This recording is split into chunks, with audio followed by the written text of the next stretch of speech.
si të varur në 178 i bjena interpretimi gashit. Po dua mu rezervu derisa nuk mu me lexu të tëri. Po, pa dyshim. Po në ndërkohë që Taulanti është duke lexuar, nuk e di nëse është e mundur Taulanti nda sjellësh në ekran të madh Besi. Ta lexoj segmentin që i mbeta Borgj për çështjen e votimit të fshehtë ose jo, është pika 178. Gjykata thekson që çështja e mënyrës së votimit në seancën konstituive, përkatësisht nëse e njëjta duhet jetë në mënyrë të hapur apo të fshehtë, nuk është përcaktuar as me dispozitat kushtetuese dhe as në kreun 4 të rregullorës së kuvendit. Gjykata vëren se kreu i 4 konstituimi i kuvendit i rregullorës së kuvendit në kontekstin e mbajtjes së seancës konstituive nuk përmban asnjë referencë në nenin 53, ndryshimi i rendit të ditës. Nenin 57 mocionet procedurale, si dhe as në nenin 122 interpretimi i rregullorës së kuvendit. Secili nga këto nenet rregullorës së kuvendit përcaktojnë qartë dhe shprehimisht rrethanat në të cilat shtrihet fushveprimi i tyre, palët që mund të inicojnë ato veprime apo autorizimet e tyre, si dhe çështjet për të cilat mund bëhen apo në kohën kur mund ngriten propozime të tilla. Në vijim, edhe për aq sa është relevante në rrethanat e kërkesës së tanishme, gjykata i referohet mënyrës së votimit për zgjedhjen e organeve kushtetuese, sikur është e paraparë me kushtetut. Pra gjykata vëren që përcaktimet në kushtetut për votimin e fshehtë janë të specifikuara në paragrafin 1 të nenit 86. Zgjedhja e presidentit të kushtetutës, përmes të cilës specifikohet që presidenti i Republikës së Kosovës zgjedhet nga kuvendi me votim të fshehtë. Dhe paragrafin 5 të nenit 114 hap klapën për bërje dhe mandati gjykatës kushtetuese të kushtetut, përmes të cilës specifikohet që zgjedhja e kryetarit dhe zëvendës kryetarit të gjykatës kushtetuese bëhet nga gjyqtarët të gjykatës kushtetuese me votim të fshehtë të gjyqtarëve të gjykatës. Po ashtu thot gjykata në praktikën e saj gjyqësore, përkatësisht në aktgjykimin e saj në rastin KO 1914 kishte theksuar që në konstituimin e kuvendit të gjithë deputetët duhet të jenë pranishëm, ato e lexova më herët, pra, edhe të votojnë si të dëshirojnë në mënyrë të hapur ose të fshehtë. Të votojnë për, kundër ose të abstenojnë dhe nuk mund të lirohen nga të vepruar i kështu. Pra këtu e sankcionon pak më qartë. Të gjithë deputetët duhet të jenë pranishëm dhe të votojnë.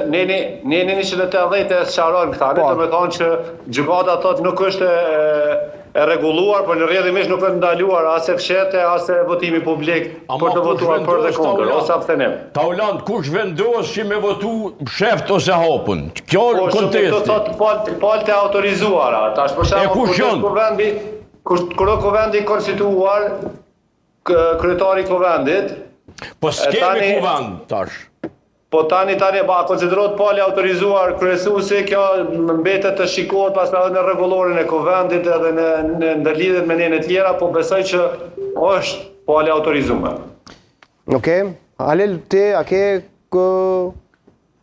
pyetje juridike apo dëshiron të japësh interpretime me një? Jo, domethënë sipas interpretimit tam zgjidhje nuk ka. Zgjidhje nuk ka. Absolutisht, për arsye se këto na kemi vazhdimisht këtë që ka përmbon që kjo, për posi ti afatit 30 ditë, na kemi theksu në debatet tona, që deputetet detyrohen të shkojnë kuvend të gjithë, të jenë pranishëm, të votojnë pro, kundër ose të abstenojnë, por ne nuk po e dim domethënë cili është autoriteti që vendos rregull 3 se çush mu votu.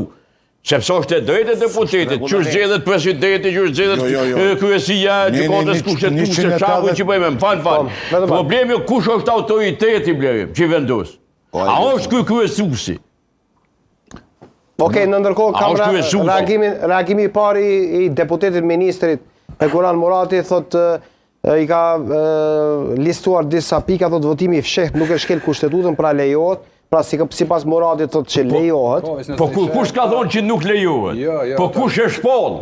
Kush duhet me marrë vendim? Po ka dhe reagime tjera. Ama reagimi me Ebli Krasniqit, i Abelardit, edhe dikur ata thanë që nuk lejohet, dhe me thonë po, është antikushtetuese. Votimi i fshehtë nuk e shkel kushtetutën, vetëm ti lexojmë, pra lejohet, gjitha partitë duhet të angazhohen për të konstituar kuvendin, sidomos ato që propozojnë antar në kryesi të kuvendit, të gjithë deputetët kanë për obligim të marrin pjesë në votim. Këto i kemi thënë që nga dita e parë, Këto i pas ka thënë edhe gjykata kushtetuese, s'ka nevojë as 30 ditë pritet që nesër mund të procedohet në votim të fshehtë dhe kjo punë kryhet. Tha Abelar Tahiri, e ka reagim publik apo e ka? E ka publik. Publik edhe. Ako e kemi se ne shqyr zotit e kemi këtu një telefon, i pas ka më shumë A më një boni pyetje? më shumë profile, vetëm ta jap edhe reagimin Abelardi. Pas ka më shumë profile në Facebook Abelardi. Gjykata kushtetuese ka folur qartë vendimi për themelimin e Komisionit për votim të fshehtë në seancën konstitutive ishte jo kushtetues, kështu e interpreton Abelar Tahiri. Thotë, ky është një akt gjykimi i rëndësishëm që ndal në devijim të rrezikshëm kushtetues dhe vërteton se procedurat parlamentare nuk mund të përdoren si instrument bllokade politike. Prej 15 prillit konstituimi i kuvendit është bllokuar, fillimisht nga dështimi i grupit më të madh parlamentar për të zgjedhur kandidatën e tyre për kryetar kuvendit dhe më pas nga 30 prilli përmes insistimit të një propozimi jo kushtetues që pengoi vijimin e seancës konstitutive. Thotë, në cilësinë time si deputet kam dorëzuar komente mbështetëse në këtë rast për mbrojtur rendin kushtetues dhe për ndaluar instrumentalizimin e rregullave të kuvendit nga një grup që nuk i ka votat për kërkon mbaj peng institucion. Sipas Abelardit, gjykata konfirmoi se rendi i ditës i seancës konstitutive nuk mund të ndryshohet sipas tekeve politike. 2, thotë, nuk ka drejt askush vendos votim fshehtë pa bazë kushtetuese dhe pa procedurë. Pra i kemi interpretim ndryshe nga Murati dhe Tahiri. E drejta për propozuar kryetarin e kuvendit nuk mund shndrohet në mekanizëm bllokues. Grupi më i madh parlamentar ka detyrim për bashkëpunim me grupe tjera përmes kompromisit politik. 5, thotë, kuvendi duhet të konstituohet brenda 30 ditësh nga nxjerrja e gjykimit dhe në këtë betejë kemi qëndruar në mbrojtjen e kushtetues dhe kemi dëshmuar se demokracia parlamentare nuk është pronë e askujt, thotë, rendi kushtetues triumfoi dhe me të edhe vullneti për institucione funksionale. Jo peng të një partije të vetme. Një gjë e dim që tani kjo vetëm ka krijuar polemik tjetër. Vendimi i gjykatës kushtetuese. Në rrafshin politik, po. Po, hodaj. Ushtrim.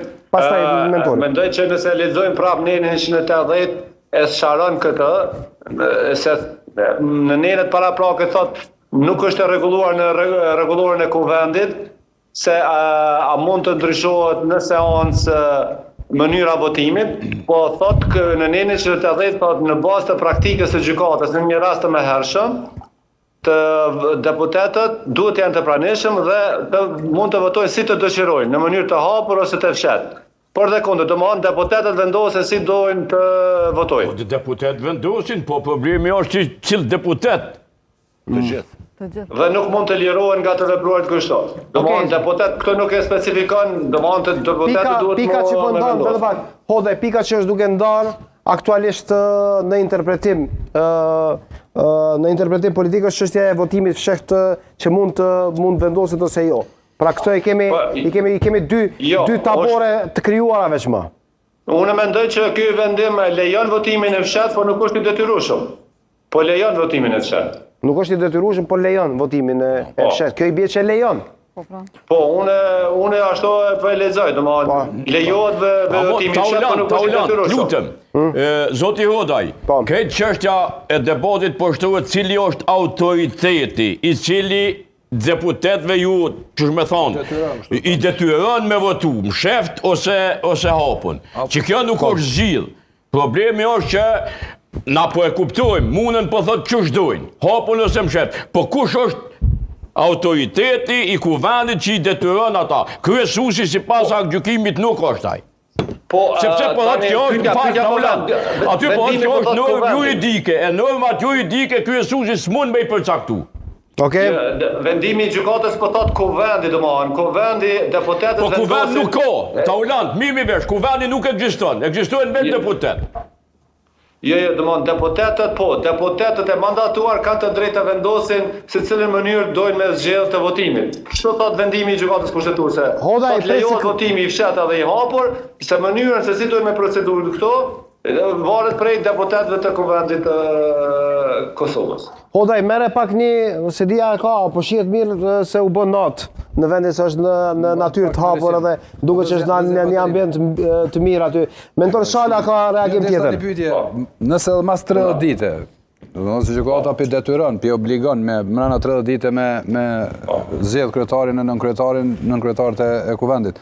Nëse edhe mas 30 dite deputet nuk i zgjedhin kryetarin e nënkryetarit, çfarë, a ka sankcion? A paraqet vepër penale?